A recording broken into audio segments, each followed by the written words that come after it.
Hello and welcome to The Agenda. I'm Stephen Cole.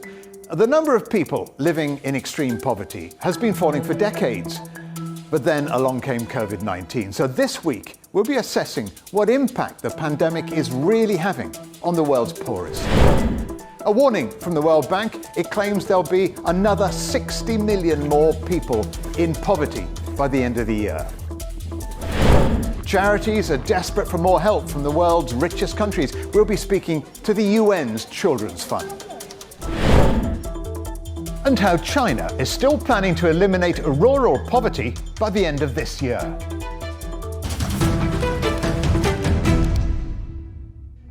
Since the Asian financial crisis in 1998, the number of people living in poverty around the world has been falling every year, thanks to economic growth, diversification, and sustainable development.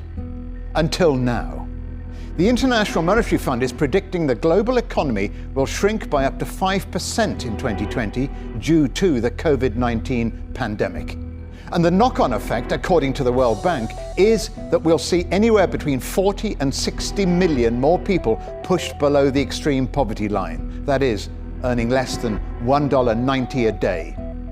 At the beginning of this year, it had been hoped the numbers in poverty would continue to fall. The estimate suggested down from 8.1% to 7.8%. Now, though, it's thought by the end of 2020, that figure will be 8.6%, or around 665 million people.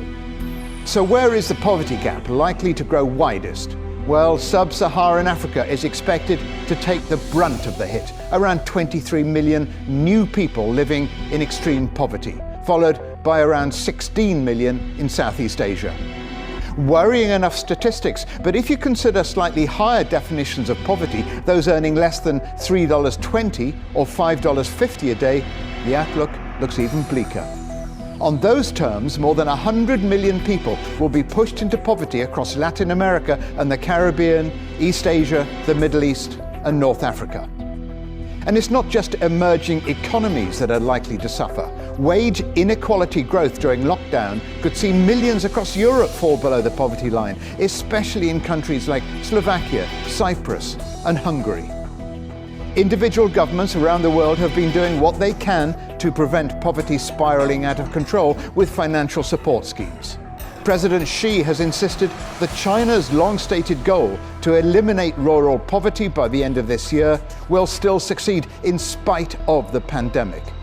But whether or not that can happen, especially if there were to be a second virus wave, and whether the rest of the world can match that ambition, is a rather more difficult question to answer. So I'm joined from Washington, D.C. by Ayhan Kose of the World Bank's Prospect Group, which produces the bank's annual Global Economic Prospects report. And those prospects, Ayhan, make pretty grim reading, don't they? You're forecasting the worst downturn for more than a century. What kind of impact is that going to mean for global poverty? So, Stephen, thank you for the opportunity to talk to you. Yes. Global economy is experiencing the worst crisis since the Second World War. And you can go all the way back to 1870. Look at the data. What you see is that this year we will see the highest share of economies experiencing declines in their per capita incomes.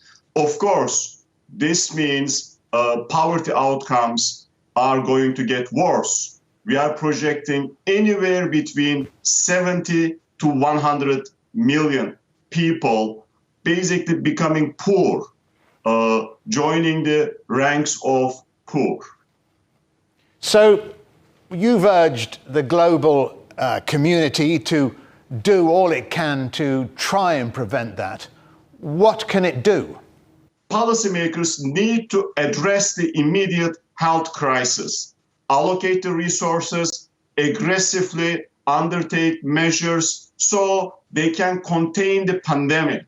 The second thing they need to do, of course, will require aggressive fiscal measures, stimulating these economies, and aggressive monetary policy measures. When we look around the world, what we see, indeed, policymakers did that, especially in advanced economies, emerging market developing economies as well. But we also need to look beyond the crisis. This crisis will have long-term implications. We won't be able to grow at the rates we used to grow prior to the crisis. We are losing human capital. Kids are unable to go to school. There is an issue with, decline in investment. There is an issue with keeping up with productivity growth. That means policymakers need to think about how they can improve long-term growth prospects by investing in health, investing in education, investing in innovation. The crisis should be a wake-up call for policymakers that they cannot postpone certain measures to the future. It's critically important for emerging economies and developing economies to strengthen their public health systems and improve their safety nets. How are they going to do that if they don't have the money? I think that's the excellent question. What we learned from the crisis is something, hopefully, will be the permanent lesson. To function as individuals, we need to be healthy. To function as countries, you need to have healthy populations. Yes, a number of these countries have limited resources. They need to look at the priorities when it comes to spending, and they need to allocate now, during this period, a large chunk of their revenues to healthcare expenditures so they can contain the crisis. I'm not saying these are easy decisions to make, but given the kind of the life and death outcomes, there is no other option. Countries have to do what they can do, and international community should provide the help. That's why, as I mentioned, we provided financial help to more than 100 countries. We have already allocated our maximum power of financing over the next 3 years to basically extend our help to these countries. Let's try and find something positive, Ayhan, in your report. What are your predictions for a potential recovery post-COVID? In other words, when are we likely to see poverty levels falling again? In these dark days, we need to look for silver linings. And so far, I think the kind of the good news, as I mentioned, policymakers responded aggressively, timely, comprehensively. They need to do more. When you have these types of crises, it starts in one part, it goes to another stage, and it's really difficult to see the end of this episode. The recovery from this crisis will be slow, will be gradual. I think the silver lining is that hopefully we will have a better understanding of how should we think about threats to global public health, how we should respond to threats to global public health. In addition, there is incredible transformation all around the world in terms of using digital technologies. This can facilitate productivity growth. This can accelerate how we think about, informal sectors, how we help basically households and firms in informal sectors using digital technologies. I think, like every crisis, there are huge costs here, but there will be gains down the road as humankind adjusts, as it did centuries. Ayhan Kose, Director of the World Bank's Prospects Group, many thanks for joining us. Thank you, Stephen. As poverty around the world rises post-pandemic, the world's children will be among the worst affected. Some estimate 30 million more children in Africa alone will be forced into poverty this year because of the virus. Well, joining me now to consider what we can do to prevent that is David Stewart. David is Chief of Child Poverty and Social Protection at the UN Children's Fund, UNICEF. David, the numbers of the very poor had been falling quite steadily, but it's now rising quite fast. How much of that increase is down to COVID-19? It is almost entirely down to COVID-19. As you say, poverty rates were falling, child poverty rates were falling, but the impact on families and then the longer term impacts on economies are really reversing the progress that we've seen. And as you say, children are going to be the worst affected. Children are twice as likely to live in poverty as adults, and so will be twice as affected as a result of the economic impacts of the crisis. And our estimates overall, and they change as the numbers change, are that over 100 million additional children are likely to be in poverty by the end of the year. Those are very big numbers, David. What can UNICEF do to help address that? First is to provide protection and information to families to protect people from the pandemic. Also, we have to start preparing and increasing and improving services and working with governments to do that, both in the response and in the longer term recovery. And one area which is particularly crucial when it comes to child poverty is strengthening social protection systems and cash transfer programs. I mean, this is an area where we know the problem is very significant, but we also know a lot about what to do about it. And we know that these programs can make a huge difference by providing financial protection to children and families and having impacts on their health, their education, their nutrition. So we're working with governments across the world to improve those social protection programs and increase coverage for children. How do they work in practice, though, David? I gauge what you're talking about is the number or the amount of remittances being sent home is worsening and lowering because people can't go to work. And if they can't work, they can't send the money back to their families. Yeah, that's right. Well, the impacts are multifaceted. One side of it is going to be on remittances and sending money home. The other is the lockdowns that are happening across the world prevent people from working, and not everybody has protection. And then we're going to see the following economic consequences of these lockdowns. So we're expecting a recession like hasn't been seen even in the financial crisis of 2008 to unfold. So all of these factors have a real big impact on poverty and child poverty. And so social protection programs, particularly cash transfer programs, what they do is they provide replacement of income for children and families. And the response overall has been impressive. There are over 190 countries that have provided some form of social protection response to provide that financial protection. And I think there are potentially two areas of concern we have to look at when we go into the longer term. One is the scale of the response. You know, overall, 2 out of 3 children in the world have no access to a child or family benefit. So there are still a lot of children that are not covered. And the second is the longevity. So countries are increasing their programs right now, but many of them are slated to tail off in the coming months. Whereas we know this recovery is going to be long coming. It's going to take a long time to get economies back up and running. And we also know that other shocks are going to come, climate shocks among others. So really expanding these programs for the long term is essential for children. It's estimated, one number I saw, is about 900 million children around the world can't read or write. What is the link between education and poverty? Education and poverty move closely together. I mean, when you look at educational access and educational outcomes, you see that it's children in poorer families who have less access to education, less access to quality education, and more pressures, which make it difficult to continue with education and complete. So they really go hand in hand. And the response requires both pieces. So the social protection side can support families who are financially constrained and address child poverty, but without access to quality education, it becomes, the additional resources can't be used in a way to really improve educational outcomes. So it's really a twin track where you have to really improve services at the same time financial security of families. And that's going to be doubly difficult at the moment as people are looking at their aid programs and perhaps cutting back in aid programs, not least thinking about education, but also in vaccination programs.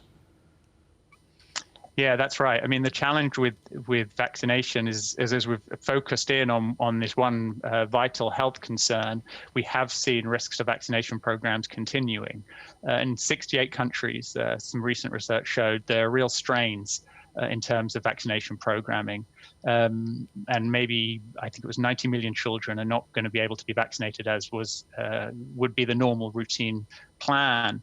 And that can see real risks of increases of polio, diphtheria, measles. So that's a real serious concern.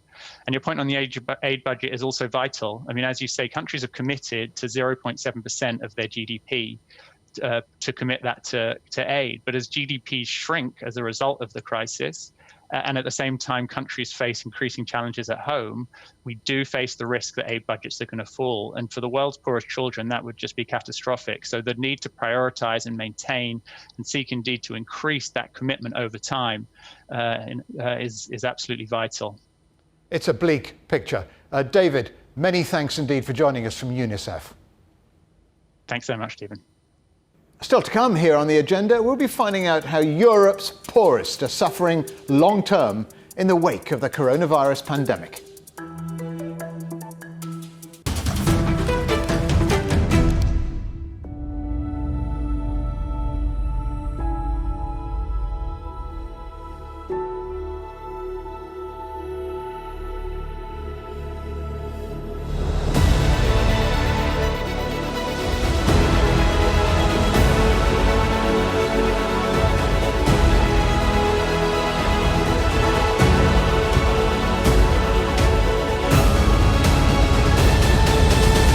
CGTN Europe. Welcome back to the agenda. Of course, poverty is not solely an issue in Africa and other emerging economies. So how will the pandemic's economic effects play out, for example, in Europe? Here with me to answer that is Dr. Juan Palomino, and Juan is a research officer for the Institute for the New Economic Thinking at Oxford University. Juan, the economic effects of COVID-19 is going to affect all of us in some way or another, but inevitably the poorest in society are going to be worst affected, aren't they? We've seen that in terms of health. Well, there's some studies that show that in the most deprived regions, even in developed countries, is where the pandemic is having a greater effect in terms of cases and deaths. But of course, that's also going to happen in economic terms. We know that there's a huge impact in terms of overall unemployment and decrease in GDP. But based on the different ability that people have to work under these conditions, the lockdown and social distance, that's going to affect in an asymmetric way at the labor force and therefore have an impact in inequality and in poverty. So what occupations do you think are going to be worst affected or hardest hit? Well, we find that those occupations that cannot, I mean, of course, essential occupations are not going to be affected in terms of income. These people have to be in the front line. They have another risk, but they can keep their jobs. And on the other hand, we have the occupations that can work from home, managers, more like qualified occupations, but those occupations that have face-to-face work, such as those that work in hospitality and sectors like waiting and tourism, those occupations are going to be more affected in terms of unemployment and therefore in terms of potential wage loss. And as it happens that those occupations tend to be in the lower part of the wage distribution, that's going to cause inequality to increase even in developed countries. And in some cases, some of these workers may even go beyond the poverty line, and that's going to increase poverty as well. So does that mean certain countries with certain types of economy are going to suffer the worst?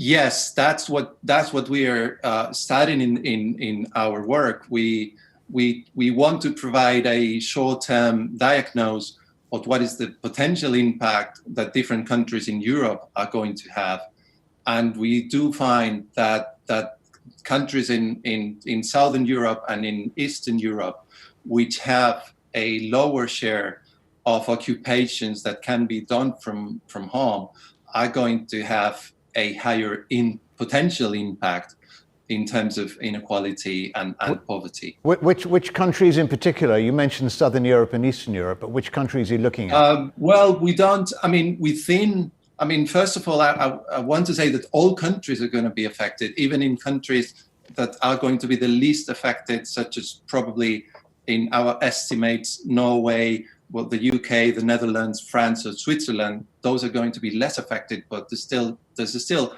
going to be a significant increase in within inequality and poverty. And on the other hand, we find that countries such as Croatia, Portugal, Cyprus, and most of those in Eastern and Southern Europe are going to have a higher increase in inequality and poverty.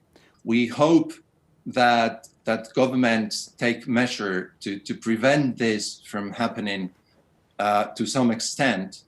What all the estimates that we have are the potential impact that the labor market differences can have on poverty and inequality.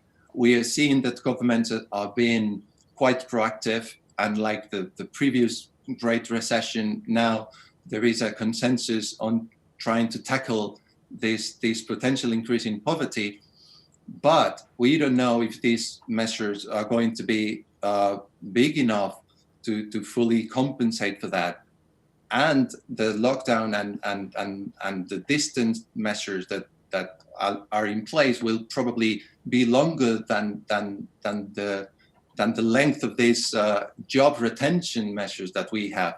So our work in a way really encourages governments to keep doing what they're doing, because otherwise we might see the divide between rich and poor in Europe increase after this crisis. And if it increases, does that mean visually we see more people sleeping on the streets, we see more food banks, more soup kitchens? Is that how it works out? We are already seeing that. It all depends on whether this is just a short-term crisis that can be counterbalanced next year. But unfortunately, it seems that cases are not disappearing, and social distance measures will be in place, and therefore the job loss will continue. So these things may unfortunately happen, and then they're already happening, right? Dr. Juan Palomino from the University of Oxford, thank you for joining us on The Agenda. Thank you very much. In spite of the gloomy predictions, there is one country which insists its plans to eradicate rural poverty by the end of this year remain on track: China. Joining me from Beijing to discuss the poverty plan is Li Yong, Deputy Chair of the Expert Committee at the China Association of International Trade. Li Yong, China's been planning for years to eliminate rural poverty by the end of this year, and President Xi has said in spite of COVID-19, they're still on track with that plan. How so? One of the measures is to bring them to areas, for example, where the job opportunities available, which we call a cross-province employment. And this has been a main means by which the government is trying to bring those poverty-stricken households out of poverty. So specifically, those people living in those areas can go to other areas, like the more developed areas, to get employed, to find a job there. So they're encouraging, if I can summarize on that point, they're encouraging greater mobility to richer areas to perhaps try and enrich more the poorer areas. Exactly, so that they can have an income from the job, and then that it will improve the well-being of the household as a whole. Right, and what kind of challenges, how would you describe the major challenges to alleviating poverty in China? Yeah, in the beginning, I think the change of the mindset, because the poverty-stricken areas used to receive government aid.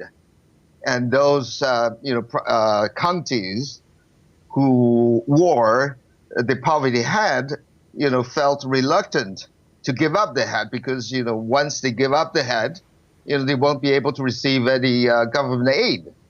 So that needs to be corrected. Today, I think, the challenge is, for example, how to deal with the impact of COVID-19, as well as, I think that this is very important, as well as, the measures taken to prevent those people lifted out of poverty from falling back into poverty. On a sort of more international scale, do you think that greater interaction between economies, rich and poor economies, is the way to help alleviate or reduce global poverty? And from China's experience and the practices, and this is definitely going to be an effective way of alleviating poverty, because this richer area has more resources and they are more industrialized, and more importantly, they also have the kind of demand that will support the production and sales of the products being produced in the poverty-stricken area. Poverty is not just about income, is it? It's also about education. Is that part of the national plan to improve education? Yes, definitely. President Xi Jinping once said, the first and most important thing to alleviate poverty is to improve the level of education. So education is the fundamental solution, actually, to removing or to eliminating poverty. And according to international experiences, the more education you have, the less likely you fall into poverty. The other way, to put it on the other way around, the more education you have, and the more likely you are, you are likely to get richer. Li Yong, Deputy Chair of the Expert Committee at the China Association of International Trade. Many thanks for joining us on The Agenda. Thank you for having me. The world had been making extraordinary progress in lifting people out of extreme poverty. In one recent decade, their numbers fell by half as a share of the total population in developing countries, a reduction of almost 1 billion people. But the virus has changed all that. The president of the World Bank, David Malpass, now says that millions of people around the world need help to deal with the impact on their livelihoods. He's warning the world isn't doing enough to prevent up to 60 million more people being pushed into extreme poverty. The bank expects world economic output to contract by as much as 5% this year, which will, in effect, completely erase efforts to alleviate poverty in the world's poorest countries. The World Bank defines extreme poverty, by the way, as living on less than $2 a day, and that's about the price of a small cup of coffee in Europe. In contrast, America's poverty line is $63 a day for a family of 4. Dozens of poor countries have already been granted emergency finance, but according to Mr. Malpass, that won't be enough. He wants the richer, advanced economies to do more to help to allow the financial flows to poorer countries in the form of remittances, trade, and tourism. And he's right.